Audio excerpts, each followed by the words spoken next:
Soviet cosmonaut has become the first to set foot on the moon.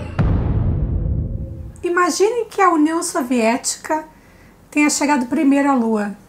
Essa é a premissa base de For All Mankind, série da Apple TV Plus, serviço de streaming que é concorrente da Netflix, do Prime Video, do Globoplay e tantos outros aí, e que a gente viu a primeira temporada agora porque a segunda está prestes a estrear, né? Chega dia 19 de fevereiro e a gente resolveu então, realmente, eu já tinha visto, a Juliana não tinha visto, eu no meu caso eu revi, ela viu pela primeira vez e a gente vai comentar a primeira temporada de For All Mankind, série criada pelo Ronald D. Moore, queridão lá do Battlestar Galactica. Eu sou o Davi Garcia. E eu sou a Juliana Ramanzini. E você está no Dude You Are Lost.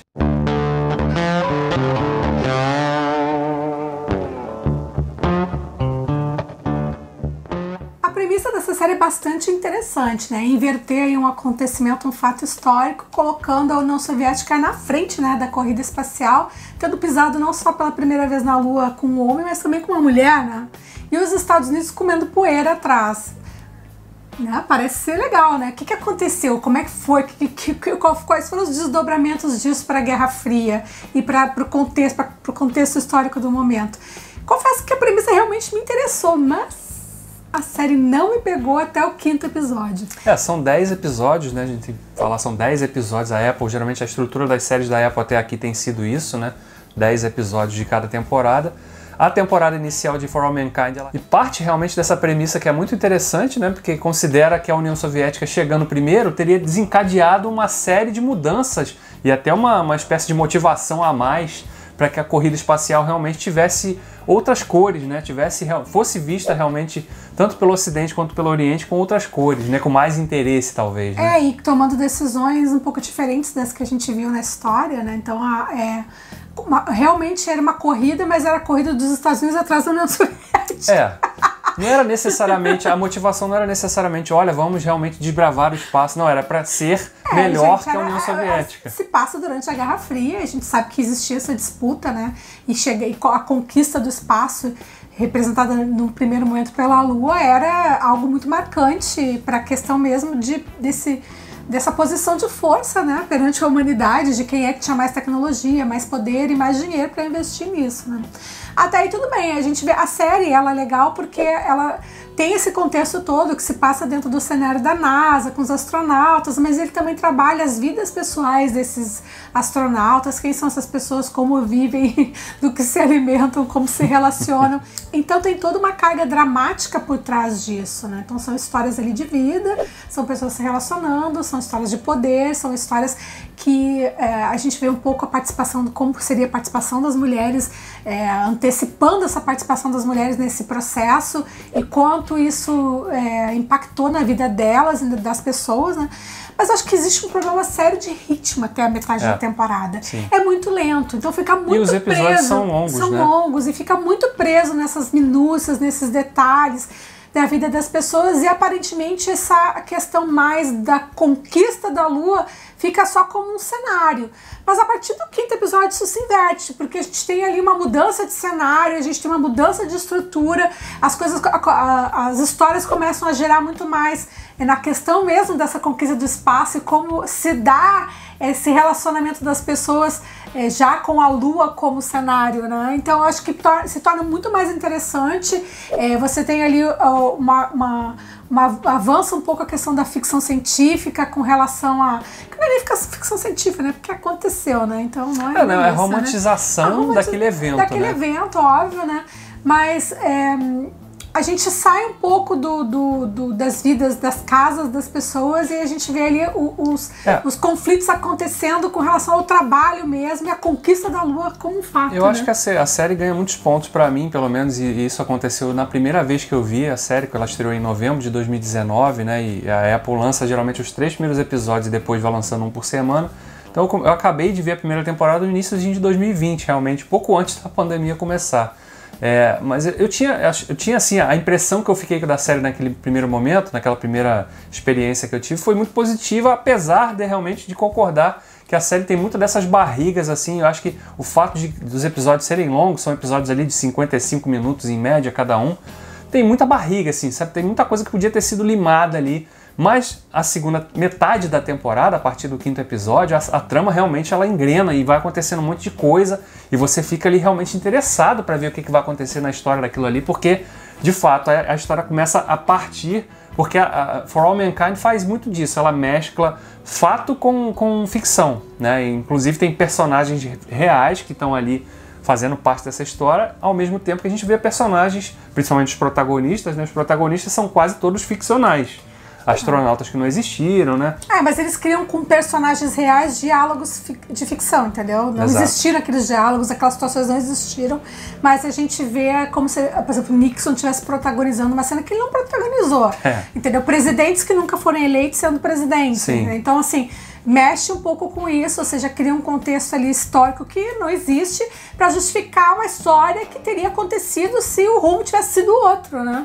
Mas eu acho que é muito legal de ver que tematicamente a série ela consegue explorar realmente temas muito legais de talvez a antecipação, essa corrida diferente que a gente vê sendo retratada na série, tivesse antecipado realmente o papel maior da participação da mulher, né, naquele tipo de ambiente ali, que você ainda vê que a série explora isso, que ainda existe muito machismo, né, o tempo todo ali, realmente fica parecendo jogadas de publicidade, o governo, não foi o governo colocando a mulher para equiparar o papel dela com o homem naquele momento, mas sim para realmente usar aquilo como publicidade, porque a Rússia, a União Soviética, tinha colocado já uma astronauta na Lua, né? E por outro lado, as histórias das mulheres são as mais interessantes, né, dentro da série. Então você vê ali várias mulheres que estão participando do programa e cada uma tem uma história e as histórias delas são muito mais interessantes que as dos homens, né? Então, assim, tanto as que são astronautas como as que são donas de casa. São esposas de astronautas. São esposas de astronautas, todas têm desempenham um papel importante. Isso é um ponto bem legal na série.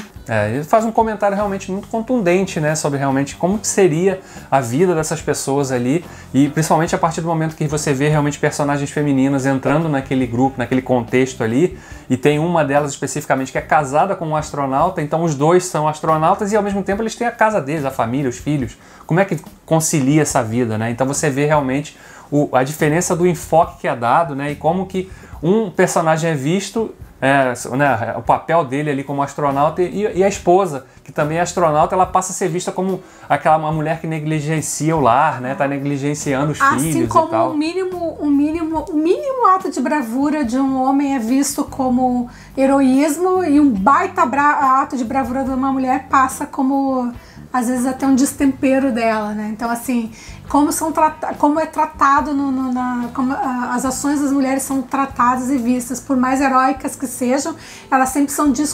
descontextualizadas para diminuir a importância daquilo que as mulheres fizeram. Então acho que a série tem esse lado que é bem legal. Não é uma série que fica militando, não é isso. Ela encaixa muito bem isso, né, dentro dessa dinâmica que ela cria, trata adequadamente dessas questões. E tem personagens muito fortes, né? Como você falou, as personagens femininas realmente elas chamam mais atenção, né? Tem uma personagem que não é astronauta, mas trabalha na NASA, que é a Margot, né? Ela é meio que a chefe ali ela é uma gênia, né? Tá ali, domina todo campo da física, da matemática, então ela vai se destacando naquele contexto ali, mas precisa também provar o seu valor, porque ela é sempre vista com olhos de desconfiança, mulher, né? Então as portas, né, são sempre fechadas e o esforço que a mulher precisaria fazer para chegar onde um homem chega é 300 vezes maior. Exatamente, inclusive ela fala isso. E ela fala isso e ela tem que dar as cartadas dela para poder chegar onde ela chegou. Então a série é legal por isso, mas assim, realmente a segunda etapa da série, do 5º episódio pra frente, é muito mais dinâmico, porque acontece muito mais coisas, assim, tem mais ação, tem mais suspense, tem mais drama, então a série fica mais intensa. Aí eu parei de pegar na mão do celular toda hora e ficava, opa, deixa eu prestar atenção na tela, tá ficando legal. E a partir dessa segunda metade também, até o próprio acho que o comentário político que é feito, né, realmente da rixa União Soviética e Estados Unidos ali, Oriente versus Ocidente, ela também ganha cores mais interessantes, né? E isso culmina num embate que ocorre já mais pro finalzinho da temporada, que eu não vou falar exatamente o que é, porque pode ser que você não tenha visto a série. Né? Mas assim, ela realmente traz cores novas e que tornam a série realmente muito mais interessante. Assim como os comentários sociais, né? Porque a gente vê personagens também que tem a forma como personagens tem que lidar, são homossexuais e tem que se manter no armário porque aquilo é visto como um crime hediondo, né? Então o cara pode ser o melhor, pode ser o melhor engenheiro e tal, mas se ele for gay e os caras descobrirem que ele é gay, então não, aí não serve mais.